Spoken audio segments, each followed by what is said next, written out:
Ikhwani fiddin, a'azakumullah, kaum muslimin rahimani wa rahimakumullah. Padahal kekosongan sebuah negara, bahkan sebuah daerah kecil sekalipun, kekosongan dari kepemimpinan itu adalah bahaya besar, kerusakan yang besar. Sampai Syekhul Islam Ibnu Taimiyah rahimahullah menyatakan sungguh 40 tahun dengan penguasa yang zalim lebih baik daripada semalam tanpa penguasa. Dan terbukti ucapan para ulama bahwa 40 tahun dengan penguasa yang zalim itu lebih baik daripada sehari tanpa penguasa. Itu sangat terbukti. Sebagaimana kejadian di Sudan. Di Sudan itu penguasanya kejam, membunuh, membantai, menggantung, menembak. Sekian ratus orang dibunuh. Hampir tiap hari ada yang dibunuh. Di lapangan, digantung, diumumkan, terlihat jelas. Tetapi ketika masyarakat tidak sabar kemudian memberontak, melawan, kemudian terjadilah kekacauan dan tidak ada pemimpin, korbannya 2 juta orang. 200 dengan 2 juta banyak mana? Siapa yang terbunuh dan siapa yang membunuh? Yang terbunuh tidak jelas kenapa dibunuh. Yang membunuh tidak tahu kenapa dia membunuh. Salah seorang mereka berkata, sungguh demi Allah, ketika aku keluar dari rumah, aku melihat orang manapun aku curiga. Ini siapa? Kalau dia memasukkan tangannya ke dalam bajunya, langsung aku mengeluarkan senjataku. Aku bunuh dia. Ditanya, engkau membunuh dia kenapa? Tidak tahu. Karena saya khawatir kalau saya tidak bunuh dia, dia bunuh saya. Bisa dibayangkan kekacauan yang terjadi di Sudan. Terbunuh dalam keadaan tidak tahu kenapa dibunuh. Dan membunuh dalam keadaan tidak tahu juga kenapa dia membunuh. Karena chaos. Karena tidak ada pemimpin. Karena terjadi kekacauan, perpecahan sekian kelompok. Maka demi Allah, berita-berita simpang siur yang menyatakan Indonesia akan menjadi seperti Suriah, akan menjadi seperti ini. Wallahi saya berdoa terus menerus mudah-mudahan tidak terjadi.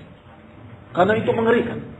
Perpecahan seperti itu akan mengorbankan sekian banyak kaum muslimin. Karena negeri ini negeri muslimin terbesar.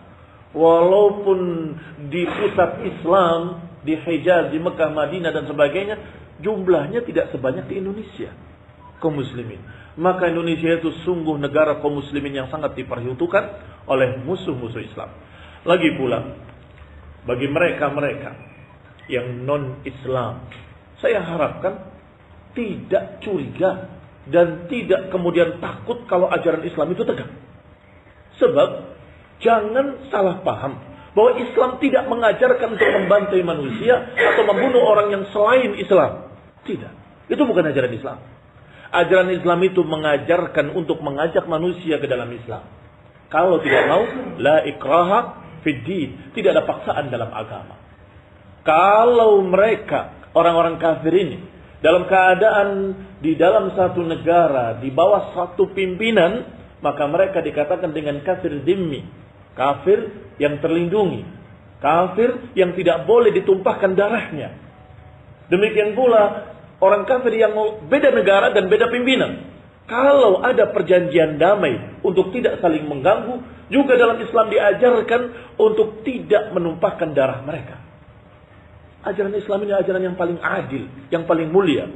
Hanya saja mereka tidak membaca hadis Rasulullah SAW yang sahih. Man qatala mu'ahidan lam yarih raihatal jannah. Siapa yang membunuh kafir yang terikat janji, maka mereka tidak akan mencium bau surga. Mencium bau surga saja tidak. Kalau membunuh seorang kafir mu'ahad. Dalam riwayat disebutkan man qatala dhimmiyan. Siapa yang membunuh kafir dhimmi, kafir yang terlindungi, maka tidak akan mencium bau surga. Itu sudah 2, mu'ahad dan dhimmi. Yang ketiga, kafir sebagai tamu juga tidak boleh diganggu. Ajaran Islam ajaran yang mulia dan ajaran yang mengajarkan kita untuk bersikap baik pada tamu. Bahkan dikatakan man kana yu'minu billahi wal yaumil akhir hal yukrim dhaifahu. Siapa yang beriman pada Allah dan hari akhir, hendaklah dia memuliakan tamunya, menghormati tamunya. Bagaimana kalau orang kafir?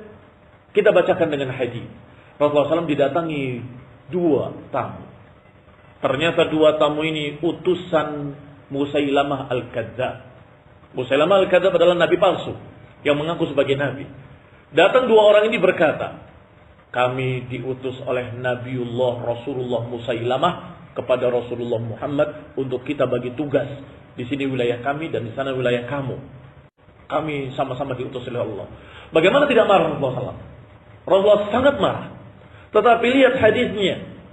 Rasulullah SAW menyatakan dalam marahnya adalah, Wallahi, lau kuntu qatilan wafdan laqataltukuma. Demi Allah, kalau boleh membunuh tamu, aku akan bunuh kamu berdua. Diusir, pergi mereka, disuruh pulang, tetapi tidak dibunuh. Dan kalimatnya, kalau aku boleh membunuh utusan, aku bunuh kamu berdua.